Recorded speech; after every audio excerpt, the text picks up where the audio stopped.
प्यारे बच्चों, सबसे पहले तो देवनारायण भगवान को मैं नमन करता हूँ। ठीक है।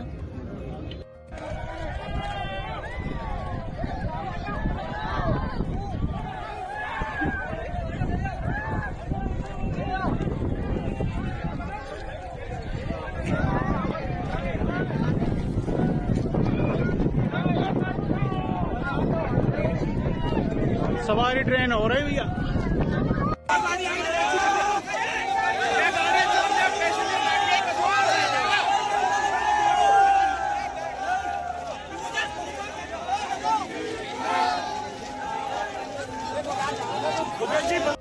प्यारे बच्चों, सबसे पहले तो देवनारायण भगवान को मैं नमन करता हूँ।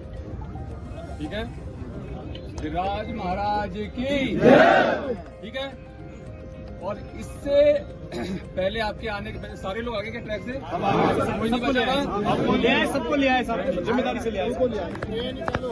देखो, जो सबसे बड़ी जो बात थी और जो कर्नल साहब जो देके गए हैं अपने समाज को, वो इतनी बड़ी चीज देके गए हैं। मैं कहता हूँ ना, पहले कभी कोई देके गया और शायद आगे भी कोई नहीं देके जा पाएगा। मानते हो इस बात को? एक तरीके से समाज के लिए भगवान के बराबर का दर्जा है उनका, जिस तरह से संघर्ष किया और जो देके चले गए।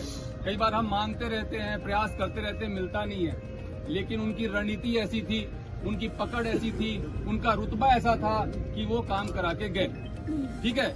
इसीलिए हम सभी आज उनको बहुत सम्मान देते हैं। जब कर्नल साहब यहाँ पे आंदोलन करते थे 14, 15, 16 में यहाँ पे एसपी रहा हूँ, कई बार उनसे मिला हूँ, कई बार उनसे बात हुई है, तो इसलिए मैं उनको व्यक्तिगत तौर पे जानता हूँ। अब जहाँ बात बच्चों की थी, जो हमारे 372 वाले बच्चों की मांग उठाई, कहाँ गया बच्चा वो? ये है। और बाकी और साथी लोग हैं। एक बात बड़ी छोटी सी और मोटी सी समझने वाली थी कि हम लोग यहाँ पे 372 पद पे नौकरी मांगने के लिए ही तो आए थे ना, कि जो हमारा अधिकार है हमें दे दो, जो हम मानते हैं हमारा अधिकार है। और जाकर के जब हम ट्रैक पे बैठ गए तो क्या होगा, उसका परिणाम पता है आपको? जीवन भर नौकरी नहीं मिलेगी। समझते हैं इस बात को? रेलवे एक्ट का मुकदमा लेगा तो जीवन भर नौकरी नहीं मिलेगी। तो हम कर क्या रहे हैं? और मैं इसलिए वहां से चल के आया।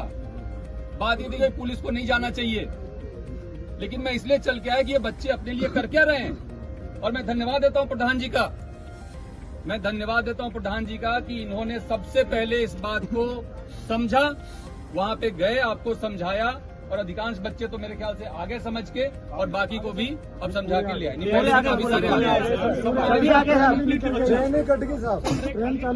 बहुत बढ़िया।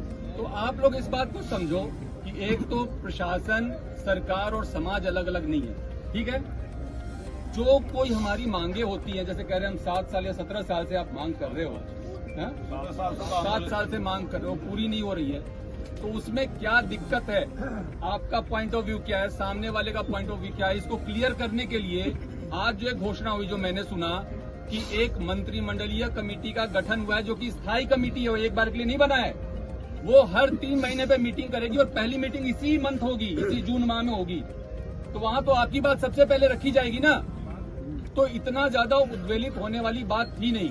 और फिर भी अगर आपके दिल को चोट पहुंचा, मैं समझ सकता हूं। हम लोग सभी रोजगार के लिए बहुत, हमने भी संघर्ष किया है।